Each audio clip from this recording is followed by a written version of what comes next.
Jadi kembali lagi bahwa semua fitnahan, semua ejekan itu berbalik, Bang. Tuhan itu tidak tidur. Makanya sekarang Hasto, ya kan, kebenaran itu akan mencari jalannya. Gitu loh. Jadi kamu mau tutupin kayak apa? Kamu mengalihkan, mencari kambing hitam ke orang lain, dalam hal ini Pak Jokowi, ataupun kamu menjelek-jelekan, nah, berbalik apa yang kamu tabur, itulah yang kamu tuai saat ini, gitu loh. Kalau menurut saya sih semuanya baik ya, baik secara etik, moral, prosedur. Itu kan yang berwenang ketua umumnya yang punya partai. Bang, kita ini kan... Assalamualaikum warahmatullahi wabarakatuh. Kembali lagi di channel Gelap Global. Terima kasih sobat sudah hadir. Bagaimana kabarnya? Semoga sehat. Sobat selalu sehat, selalu dalam lindungan Allah, dan selalu diberi rezeki berkah dan berlimpah. Amin ya Allah. Di video kali ini kita akan membahas yang menjadi sorotan, di mana konflik panas antara Presiden Jokowi dan PDIP. Di balik drama politik yang tampak di permukaan, ada cerita lain tentang perjuangan mempertahankan nilai-nilai marhainisme dan patriotisme ala Soekarno yang kini dianggap pudar di tubuh PDIP.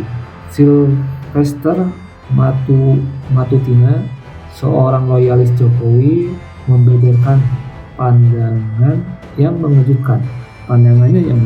Sylvester Matutina, seorang loyalis Jokowi, membeberkan pandangannya yang mengejutkan tentang siapa sebenarnya yang menjadi pengkhianat dalam pertarungan politik ini. Apa yang sebenarnya terjadi di balik layar? Mengapa Jokowi memilih jalannya sendiri? Yuk simak cerita selengkapnya, karena ini bukan hanya soal politik, tapi juga soal prinsip dan keberanian. Yuk tonton videonya.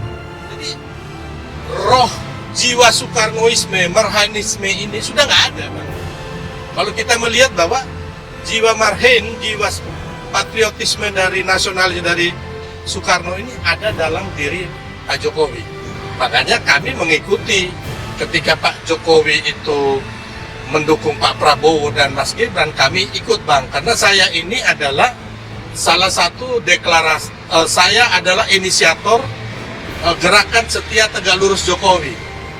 Saya Sylvester Matutina sebagai Ketua Umum Solidaritas Merah Putih, salah satu relawan, bersama ratusan relawan lain, kami mendeklarasikan Setia Tegak Lurus Jokowi. Karena apa?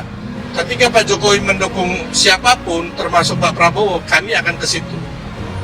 Gitu, Bang. Jadi kembali lagi, sebenarnya pengkhianatan ini bukan dari Pak Jokowi. Bahkan Ibu Mega setelah ditetapkan Pak Prabowo dan Mas Gibran, Pak Ganjar dengan Pak Mahfud, Ibu Mega mengatakan akan mengalahkan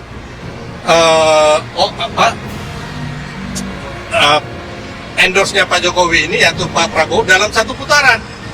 Tapi ternyata akhirnya kalah. Ganjar hanya mendapat 16%, low bet, Bang, gitu loh. Jadi bahkan mendapat suara paling buncit, yang paling rendah. Jadi dari situ kita melihat bahwa sebenarnya pertikaian ini dari Pak Jokowi nggak ada.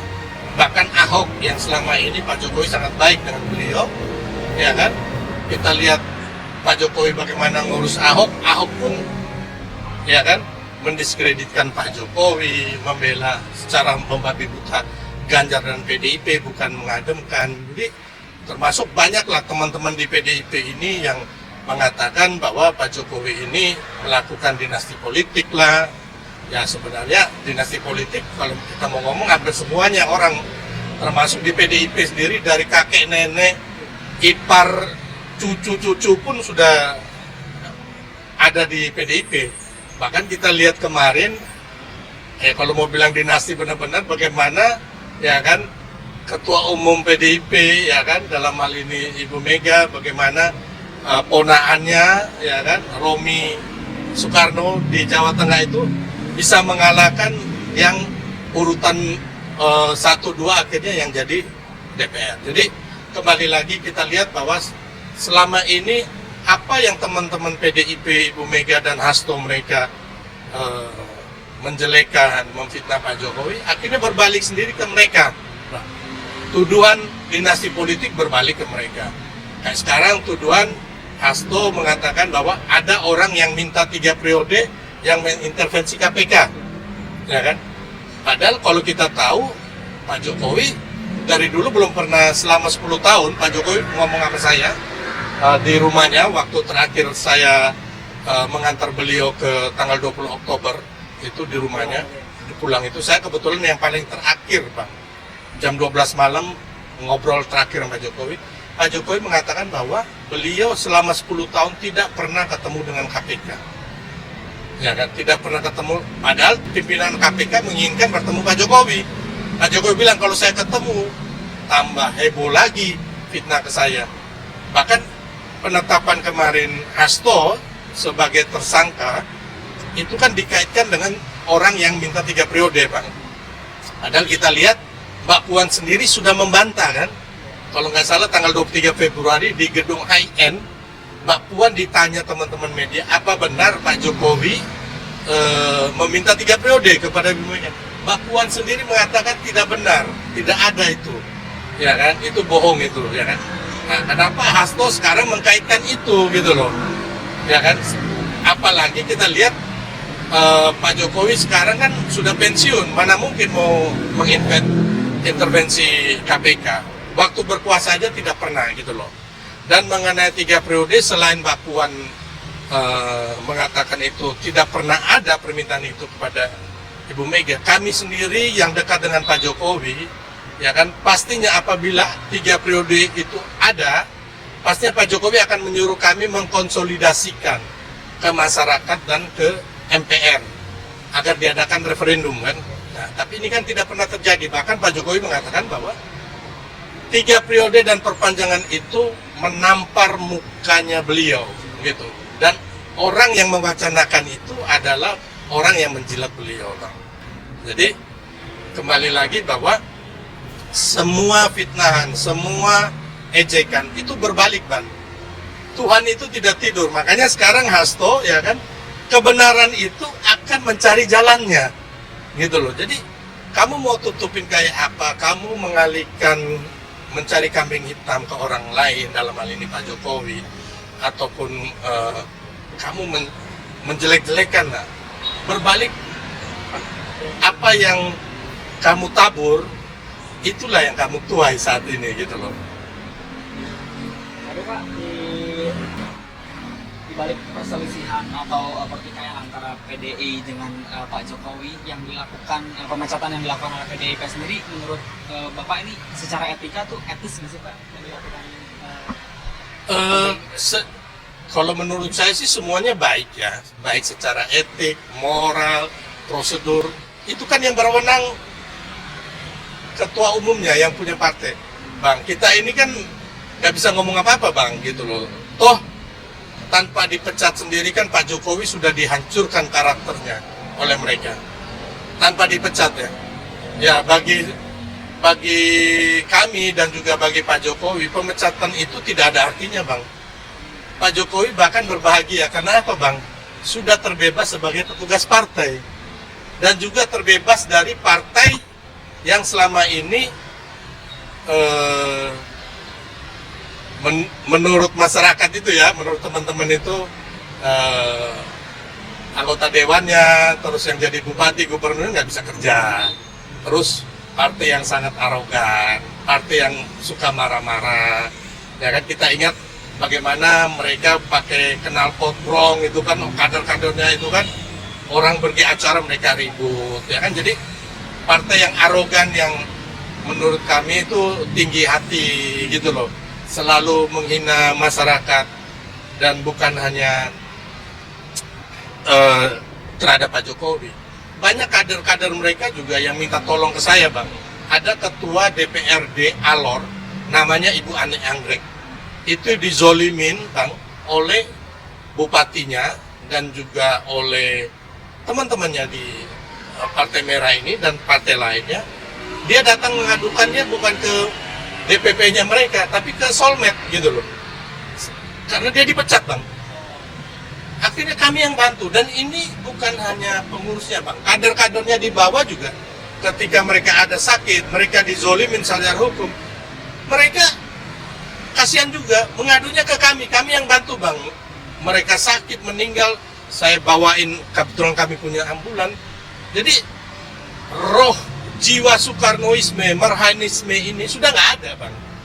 Kalau kita melihat bahwa jiwa Marhain, jiwa patriotisme dari nasionalis dari Soekarno ini ada dalam diri Pak Jokowi, gitu loh. Kalau di mereka saat ini kami tidak melihat, kami melihat bahwa mereka arogan gitu loh, ya kan? Mereka tidak mengurus rakyat dengan baik.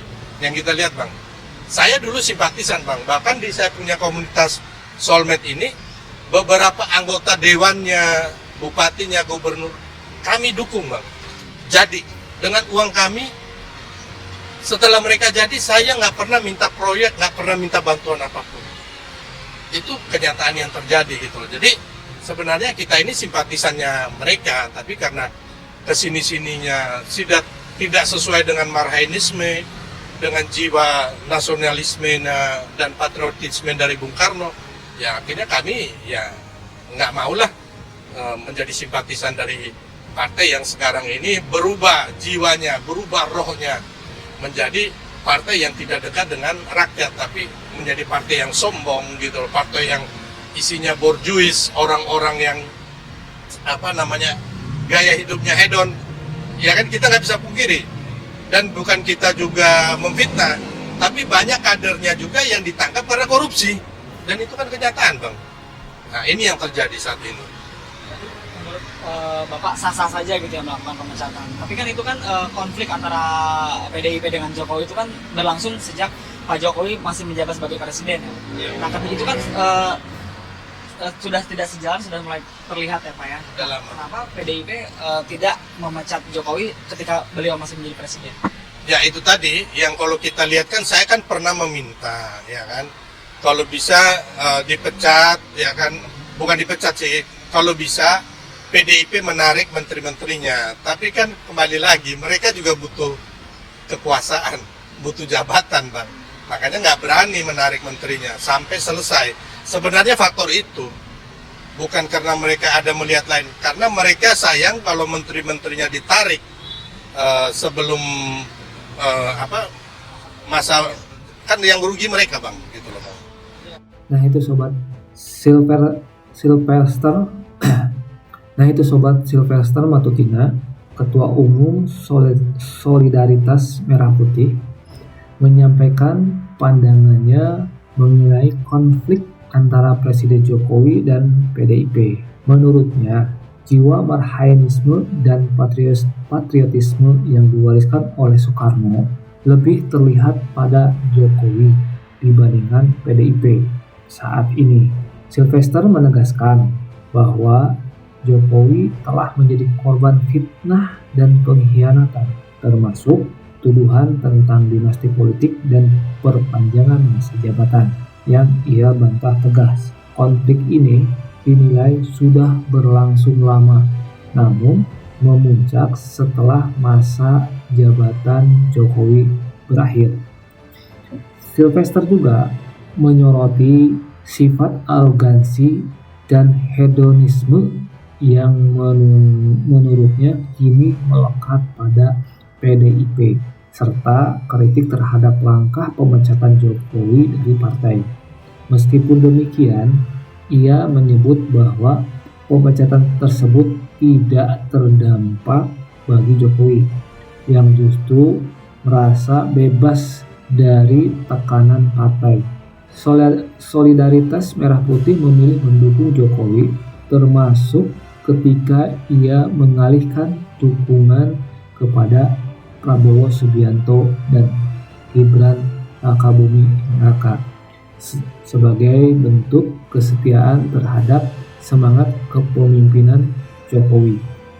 Jadi gimana pandangan sobat-sobat semua? Menurut Sylvester, Jokowi itu adalah fitnah dan pengkhianatan dari partai, karena emang partai itu ya lagi rame lah dari eksternal dan internal. Yuk tanggapi, yuk tanggapi di komentar yuk. Terima kasih sobat sudah menonton. Jangan lupa untuk like dan share, dan jangan lupa yang belum subscribe supaya channel ini bisa terus berkembang. Terima kasih. Assalamualaikum warahmatullahi wabarakatuh.